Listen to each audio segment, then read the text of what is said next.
سلام، صبح بخیر به دوستای گلم، به یکی دیگه از وبلاگ های روزانه من خیلی خوش اومدید. امروز جمعه است، یه روز سرد زمستونی که داره بارون میاد. روز جمعه هم هست، تعطیلیم، توی خونه ایم، گفتیم چیکار کنیم چیکار نکنیم، یه وبلاگ بگیریم امروزمون رو با هم دیگه سپری کنیم، آشپزی بکنیم.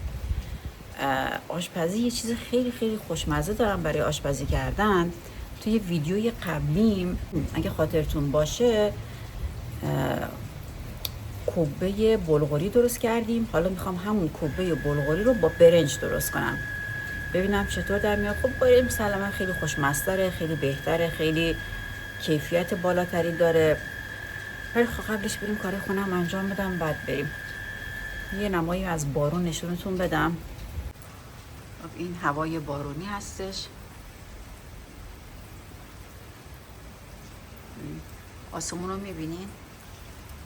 اینم نمایی از بارون، آسمون به شدت ابریه.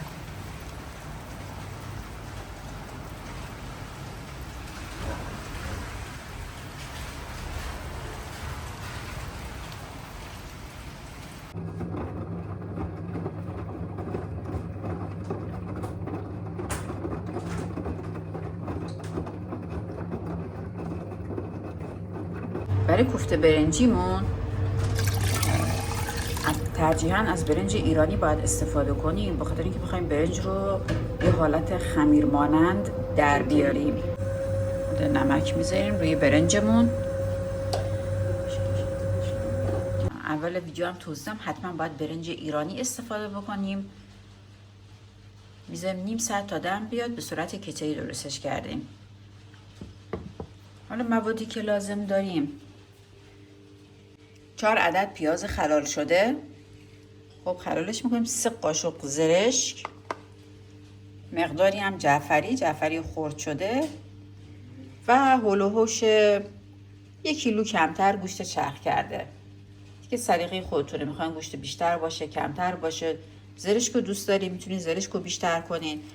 و این مخلفات رو همه با هم دیگه قاطی میکنیم، سرخ میکنیم، میذاریم لای برنج به صورت گلوله. به این مخلفاتی که با هم قاطی میکنن حشو هم میگن، یه همچی چیزی. خب از آشپزخونه برم بیرون، برم ببینم وضعیت لباسات چطور شد. وضعیت لباسا پشت سرم پنجره رو میبینین، همچنان داره بارون میاد. لباسا رو از تو لباسشویی در بردم، ولی موندم تو این هوای بارونی کجا پهنش میکنم خشک بشه. به خاطر بارندگی بیرون لباسا رو دیگه ناچارن توی اتاق پهن میکنم. این لباسا، اینم تناب مخصوص اتاق، اینم باید پنکه تو زمستون سرما. خب لباسا رو که گذاشتم جاشون دادم، بریم سمت آشپزخونه یه سر به غذامون بزنیم، ببینم در چه حالیه غذامون.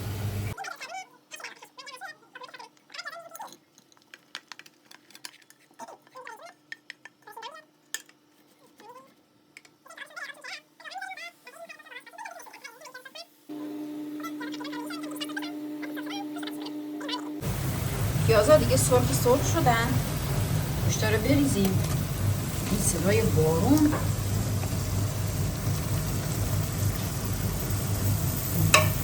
الان میخوایم دیگه کم کم حشوه رو درست کنیم.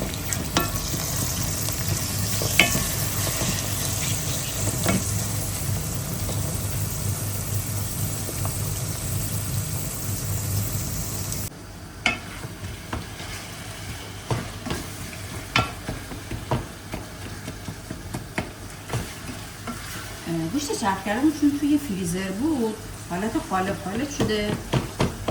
بیا از تویش بگی چجوری بگم اینشو باز کنم. ببینید اینطوری میکوبیم روش تا از اون حالت گلوله شدن خارج بشه.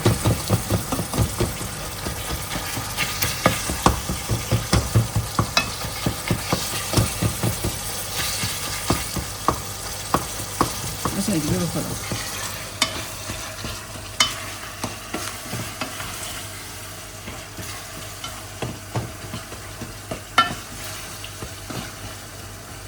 موقعی که گوشتمون پخت ادویجات و نمک و اینها بعدا میذاریم. پیش کنم بذاریم خودش رو بگیره حسابی تفت بخوره.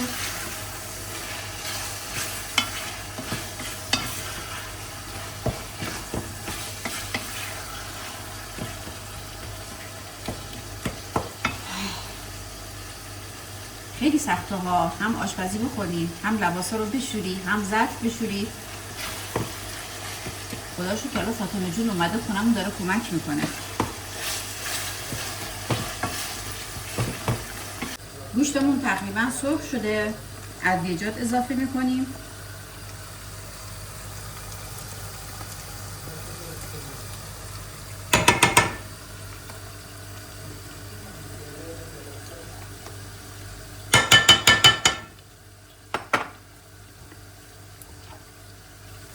مقداری نمک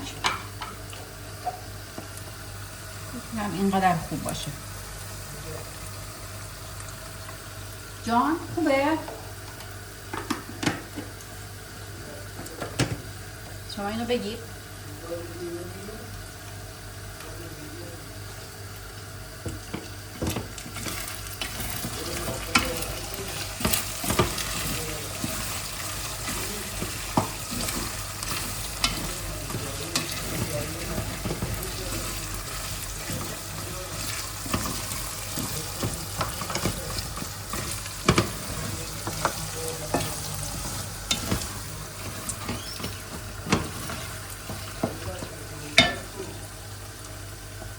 وقتشه که جعفری رو بهش اضافه کنیم.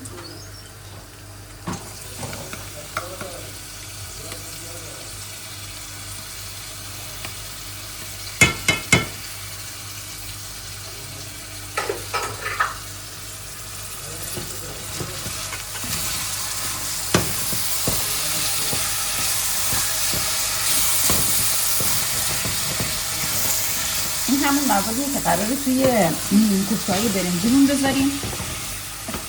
در واقع به حشو معروفه.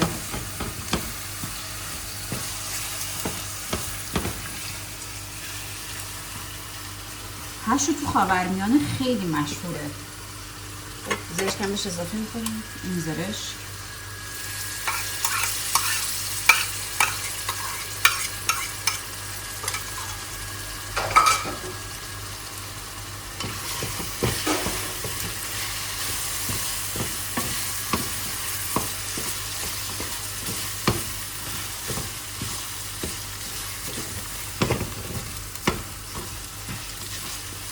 یه خورده زرشکمون هم بپزه.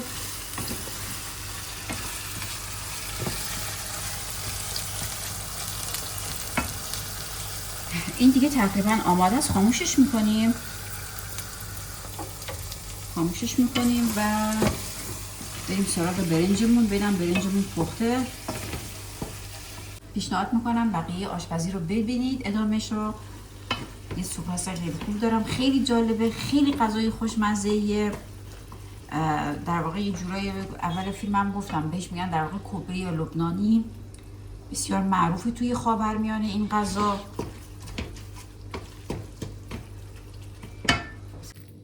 خب حشومون که آماده شده، برنج کتیمون هم درست شده. اول خوب ورزش میدیم، در حدی ورزش میدیم که یه حالت خمیر مانند بشه.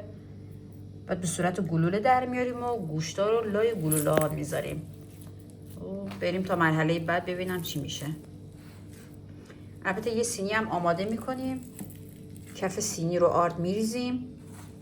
دلیل این که آرد میریزیم اینه که اون کوبایی که درست میکنیم به کف سینی نچسبه. تقریبا مشابه با فیلم قبلی راجع به بلغور که درست کردیم.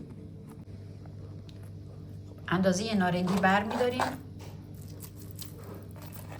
خوب توی دستمون لهش میکنیم. ورزش میدیم. پهنش میکنیم روی کف دستمون. اون کاسه آبی که زیر دستمونه در واقع چون برنج حالت چسبندگی خیلی زیادی داره، یه کاسه آب میذاریم دم دقیقه دستمون رو خیس میکنیم که اون حالت چسبندگی رو بتونیم چیز کنیم، کمتر کنیم. خب یه مقداری گوشت میذاریم وسط برنجمون، میبندیمش و به صورت گرد صورت گرد، همینطوری حالت نارنگی پرتقال. خب این اولیه، این دومیه و قرار این سینی پر از کوبه های برنجی خوشمزه یا همون کوبه لبنانی با این گوشت و این برنج. کوفته برنجیامون آماده شدن.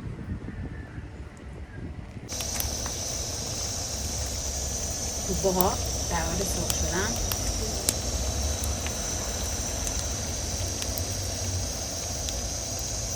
کوبه های در حال سرخ شده. نیاز نیست مرتب بارو راستشو کنیم، بعد بزنیم یک طرفش خوب بپزه، بعد مجددا اون رو برمیگردیم تا اون طرفش هم خوب بپزه.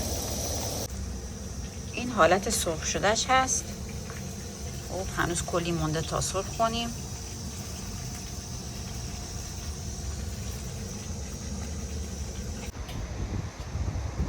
خب پخت کوفته برنجیامون تمام شد. این کی فاطمه است. یه دونش رو میخوام تست کنم، حالا بهتون نشون میدم مجموعش چجوریه.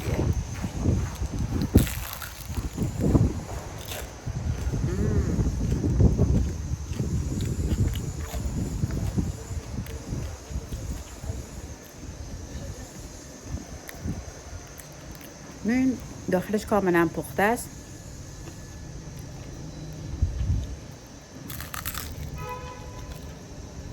داغه.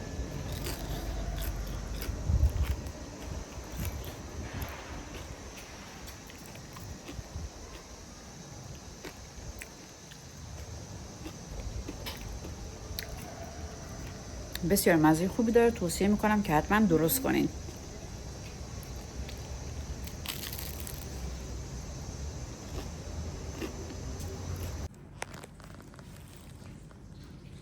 کوبه هامون آماده شدن. کوفته های برنجی یا همون کوبه لبنانی، غذای مخصوص خاورمیانه نزدیک.